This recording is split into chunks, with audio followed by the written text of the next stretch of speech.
السلام علیکم داملای شیرین سخن، اکای حاجی میرزا. یک سوالی دارم. من نماز میخوانم، پدرم نمیماند، من چیکار کنم؟ البته وای به حال همون پدری که فرزند خود برای نماز خواندن اجازت نمیدهد.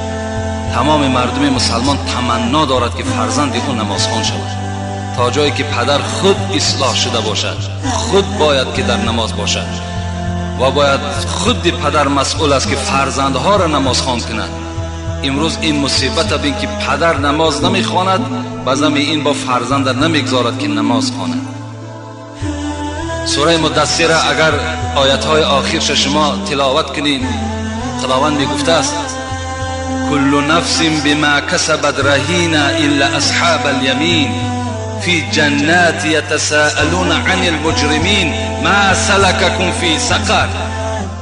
بنده های نمازخوان وقتی که وارد جنت می شده است، خدا میگوید، من مختصرا یک خلاصه شیره این آیت به شما میگم، وقتی بنده های نمازخوان، بنده های جمعه خوان، بنده های خدا ترس وقتی که وارد جنت می شوند، یتساءلون عن المجرمین، از این پدری بینماز میپرسید از همون بچه نمازخوان، ما سلککم فی سقر، پدر چرا تو وارد دوزخ شدی؟ گناهکارها را میپرسیدند، جنتی ها با یکدیگر ملاقات میکردند، چرا تو وارد دوزخ شدی؟ آنها چی میگفتند؟ قالوا لم نکو من المصلین. ای وای به حال ما که ما از جمله بندگانی بودیم که در دنیا نماز نمیخواندیم. لم نکو من المصلین، ما از همون طایفه بودیم که در دنیا نامان مسلمان بود. بچه ما نماز میخواند، مادر ما نماز میخواند، لکن خودمان خدا زده بود و از این نماز دور بودیم.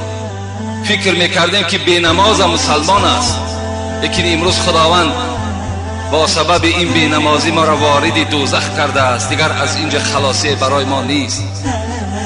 رسول اکرم میگوید لا سهم فی الاسلام لمن لا صلاة له. این حدیث طبرانی است.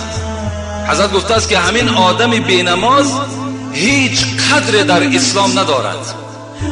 لا سهم فی الاسلام، بی قدرترین، پلیدترین، افلاسترین بنده در روی دنیا کسی است که لا صلاة له، کسی از نماز ندارد. گفتم پیغمبر العهد الذي بیننا و بینکم الصلاة فمن ترکها فقد کفر. این حدیث پیغمبر خداست. من عهدی که با شما کردم ای امتی مسلمان، پیغمبر میگوید، همون عهد من، پیمان من با شما آن زمانی هست، آن زمانی من پیغمبری شما هستم، آن زمان شما امتی من هستید که در بینتان نماز داشته باشید. فمن ترکها فقد کفر، کسی که نماز ترک کرد، گفت پیغمبر، عهد و پیمان برید و اسلام ندارد و مسلمان نیست. این حدیث پیغمبر شماست. در باب تاریک الصلاة در کتاب مکاشفة القلوب امام غزالی وارد شده است. شیطان که رانده گشت و جز یک خطا نکرد.